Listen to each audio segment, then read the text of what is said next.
High-rise buildings and shopping malls are springing up left, right, and center. And we pride ourselves on our middle-income status. Yet open defecation is rife, and less than 30% of our citizens have access to toilets. Our story begins in Ashiaman, less than 10 minutes drive from here. I'm Janet Edu from Ashiaman to Laku.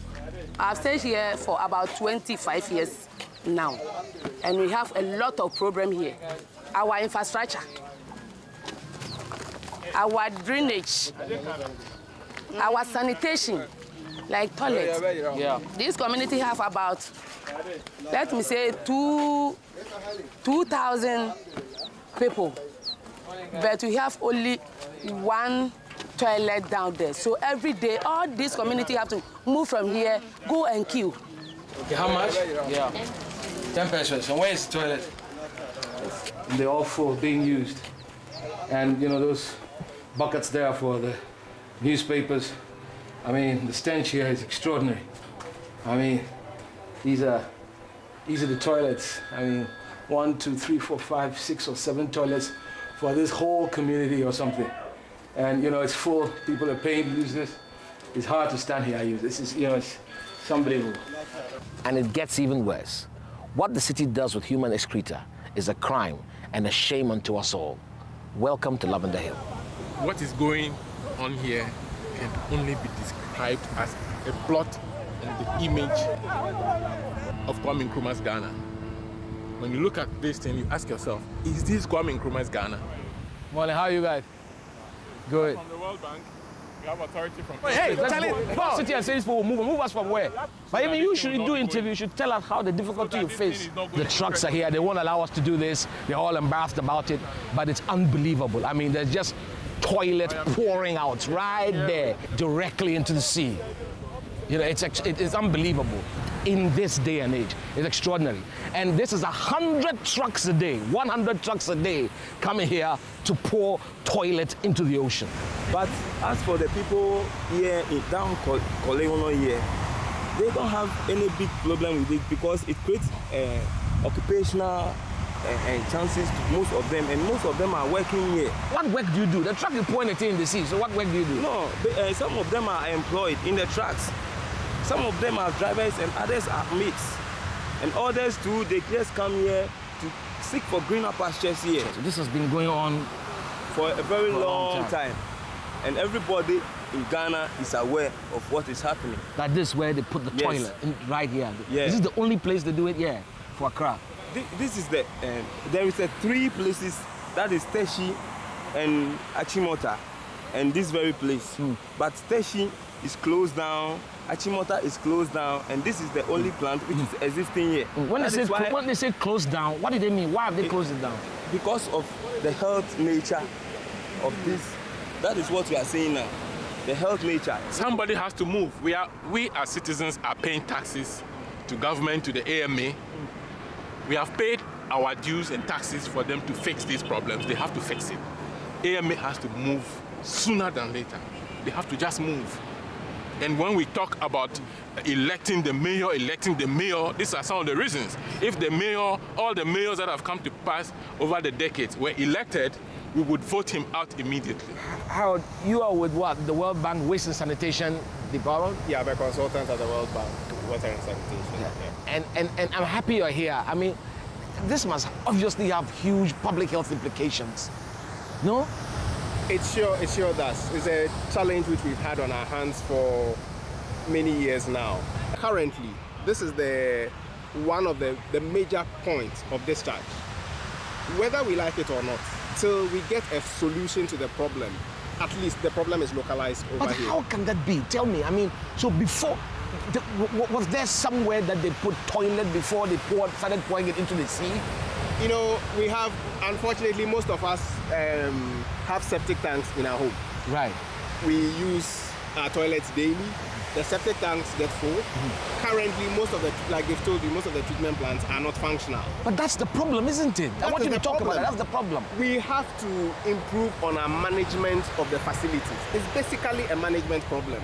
The critical thing is that once we have new systems in place, it should not just be the infrastructure, but the management system. That is critical and that is paramount and the financing mechanisms. Several treatment plants have been financed and built along the coast. There's one in Sakumono. Where are they? Where are those? The one in Sakumono, 10 to 15 million was spent on it to treat all the Tema sewage. Because they couldn't find money to pay electricity to operate it, it has been run aground. It's fallow, so stuff goes straight into the ocean. So it's not being used? No. Even here, as you can see up there, there is a treatment plant that was built mostly with DFID funding, but with involvement of the World Bank. It is not working. Like any modern city, Accra has an underground sewage treatment plant, which you see behind me. It was built in 1999, and after 4 or 5 years of working, it fell into disrepair. Like a lot of what happens to projects like this in Ghana. Recently, there have been efforts to revive it. Zoomlion got the contract to do it and has passed it on to Chinese contractors. But the project is floundering. They were just telling me that they've done all the work, but Zoomlion hasn't paid them. So they stopped. Yeah. Zoomlion owes us money. You know, they told us we bring everything here. We bring all the engineers, our people, our works here. We bring, if you take a look, we bring the equipment, the pumps. That is directly from Germany. The generators, also from some foreign countries. You know, from Britain. But they owe us money. You know, they owe us right now. Owe us like 3.5 million US dollars money. Wow. We use our own money too much. That's right. So that's why we cannot continue. Rehabilitation of the Mudo treatment plant is an ambitious and costly project. It's a long way off from completion and is already mired in money problems. And right next to it sits Slumson Limited, an effective treatment plant that with just $6 million could shut down Lavender Hill tomorrow. There's a new project going on down there, which is improved. Better than what you have here. I learned it will not be disposed into the sea just like that, but it will be treated before it enters into the sea.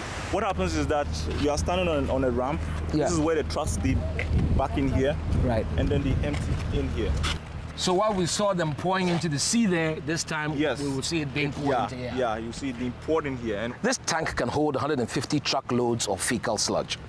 From here, the sludge is sent to a pump where it is mixed with simple starch. This separates the solids and liquids.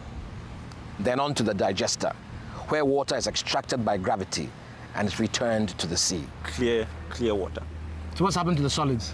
The solid stays inside here. And then afterwards, that's what you are seeing. Safe organic fertilizer. What you are seeing now is black gold. It's a lot of money. Yeah. Because if this were to be further processed, bagged for agricultural purposes, as per our projections, this is supposed to give us about 1.5 million per annum. In recent months, the president and the mayor have inspected the plant, and they've been full of praise for the project. This is appropriate technology, simple, efficient, and low cost. But I want to just put it on record that currently we are not really operational. Yeah. So what are you waiting for? I mean, if you consider what is there, you would think that there was this urgency here to replace that. That's not something to sort of... Yeah, the agency was there, but, you know, I always say that it's just prioritizing. This project kick-started. We're supposed to take at least 60% of what you saw there. Yeah. But due to certain, you know, funding issues and invoice payments... We are always... Money is always the problem. Yes, but how can that be for a thing? I mean, I would like to hear, honestly, my brother, I mean, for such a critical thing, you would have thought that this is the one place where you cannot give an excuse as shortage of money. I mean, money, this should be at the top of the list. Or am I wrong? Well, I'll tell you what happens. Now, this project was a joint venture between Slumson and then Zoomlion. Okay. So the agreement was that Zoomlion was supposed to fund this project. Yeah. And so there have been some difficulties, basically, is what you're saying. Yeah, so they were supposed to fund this project, and you know, we started it very well. We brought in our equipment. Part of it was the deal. Part of the deal was done, and then the agreement was that they do all the funding, then we run it for at least a year. Right. Then we hand it over to them. Okay. So we have, you know, done all our parts, brought all the equipment and everything. We have started, but you know, our invoices are not paid, so we are not actually running. So why do you think that this business is so difficult, so complicated, and doesn't seem to work? What is it? What do you think is the reason? Very, very poor planning. from, I'll say, our policymakers. I mean, it's not extremely poor planning, and then prioritizing. It's like we don't really put our priorities right. And I think it's about time that our policymakers try to just forget about that thing about time bound of political office. That's it. And just tell us that look, these are social issues. It's affecting the people. I have a feeling that all of that doesn't happen is just because of rivalries. This is business. This business has been put in the hands of the private sector, and so they are competing interests. So instead of getting along with it, they are fighting over contracts. And so this affects this sort of thing, doesn't it? I think our policymakers must stand firm. I mean, regardless, if you think somebody's doing a good job, you have to support the person. That's it. It doesn't really matter who rivalries. Who holds the biggest pocket. I mean, the right thing has to be done. Sanitation is in the hands of the private sector, and it doesn't seem to be working. Government must get involved, local government.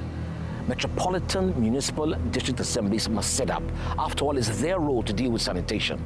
If they don't have the resources, the skills, and the people to handle it, they must find them, because an epidemic is staring us all in the face.